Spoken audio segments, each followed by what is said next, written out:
Hello everyone! In this issue, we will take a look at the city of Yokohama, which is one of the most popular places to live. Today, the city of Yokohama is home to many people and crowded with tourists, but it was originally a cold village of only about 500 people, where sea cucumbers were produced for export to China. The name of the place is most likely derived from the long horizontal sandbar, which is why it was called Yokohama. From such a modest village, Yokohama experienced a turning point. In 1854, the Treaty of Amity between Japan and the United States was signed, and 4 years later, the Treaty of Amity and Commerce between Japan and the United States was signed.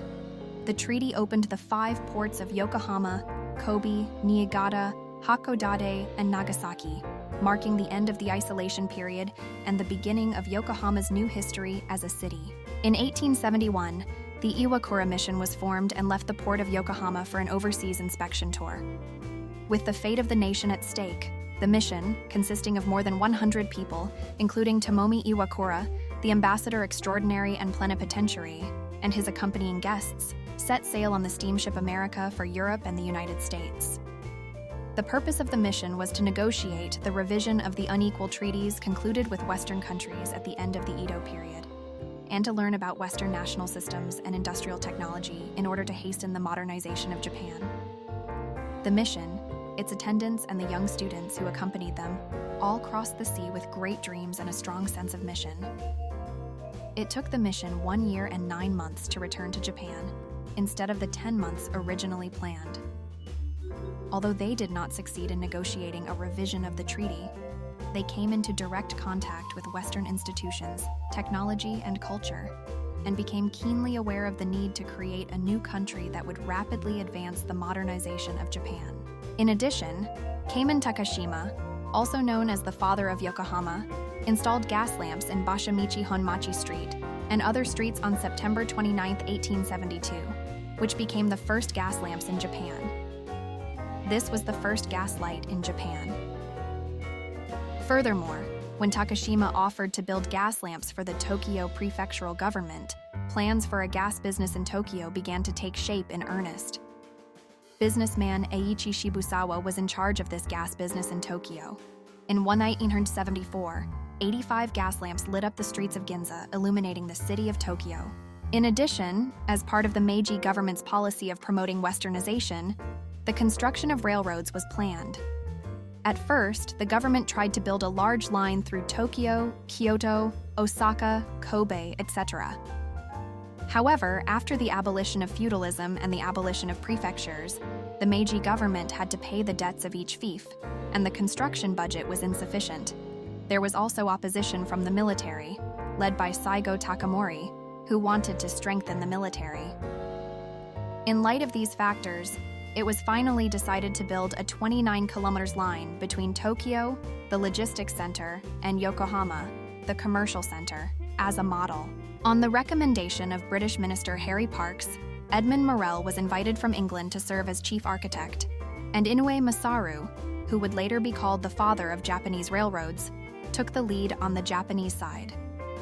On the Japanese side, Inoue Masaru, who would later be called the father of Japanese railroads, took the lead.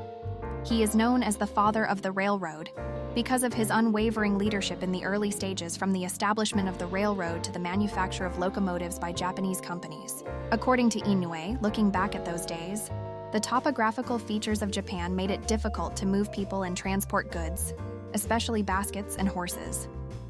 In addition, each clan prioritized its own defense, making it artificially difficult to cross borders, and at the same time, the barrier points established at various locations hindered trade. Under these circumstances, the establishment of railroads contributed greatly to the modernization of Japan. Although Morrell contributed greatly to the construction of Japan's railroads, he died of tuberculosis at the young age of 30. At that time, Ito asked Cargill, the railroad agent, to make sure that all funeral arrangements were made and that the Japanese government would pay all expenses. As the ports opened and more goods from overseas arrived, cranes were needed to transfer the cargo from ship to land and a place to store it until the import procedures were completed. With this in mind, hammerhead cranes and red brick warehouses were built. Hammerhead cranes were built in 1914 as Japan's first special cranes for loading and unloading cargo in harbors.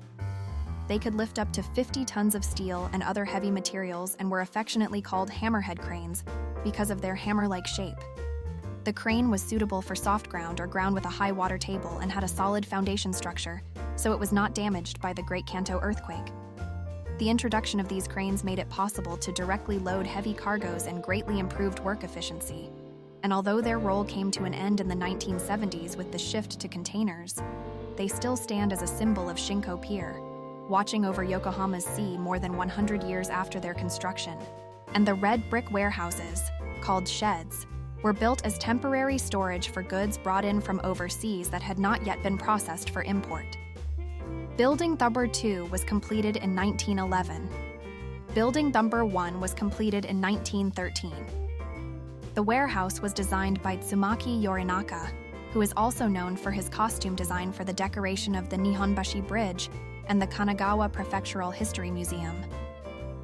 During his college days, Tsumaki studied under Josiah Kondor, who is known for designing the Mitsubishi Ichigoken in Marunouchi, Tokyo.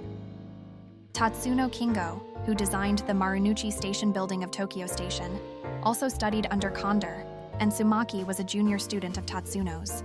This warehouse was the first in Japan to be equipped with state-of-the-art facilities such as cargo elevators, fire sprinklers, and fire doors.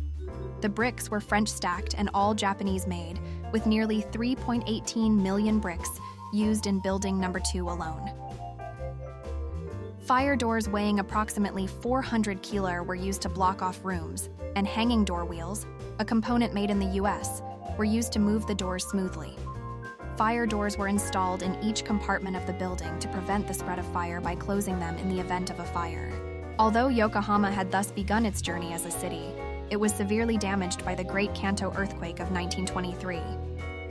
The death toll in Yokohama was 7.5% of the city's population. In addition, many of the brick foreign trade houses in the Kanai district were crushed to death, and those who remained left for Kobe and other cities, while port facilities were damaged and trade operations were suspended. Many brick buildings collapsed in the earthquake, and reinforced concrete buildings became the norm in Japan. After the earthquake, Yamashita Park was created on land reclaimed from the rubble of the reconstruction project. The Hikawa Maru is anchored in the sea at Yamashita Park. The Yokohama shipyard, founded by industrialist Sohei Kurusu, built the Hikawa Maru in 1930 as a passenger ship for the Seattle route. Perhaps the most famous person to travel on the Hikawa Maru was Charles Chaplin, who boarded the ship on his return to Japan in 1932. He boarded the Hikawa Maru on his return to Japan in 1932. While other luxury cruise ships were available, the Hikawa Maru was a relatively inexpensive choice. Diplomat Sugihara Chiune was assigned to Kaunas, Lithuania, as Japan's consular representative during World War II, where he issued visas to Jews persecuted by Nazi Germany and helped them obtain asylum. The Hikawa Maru was used for this purpose. She served as a hospital ship during the war, then as a repatriation ship after the war, then on the Hokkaido route, and finally again on the Seattle route, her role changing over time. The ship was permanently docked at Yokohama Port and became a symbol of the port. The emperor visited Yokohama, which had recovered from the earthquake. A large arch was erected in front of Yokohama Station, and citizens sat on the street to welcome the emperor. A welcoming ceremony was held at the stadium in Yokohama Park, where a throne room was set up in the center back screen and the field was filled with citizens.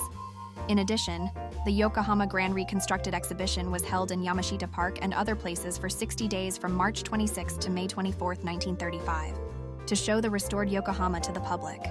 Yokohama's reconstruction was complete, but the city faced another difficult challenge: the Great Air Raid on Yokohama during World War II.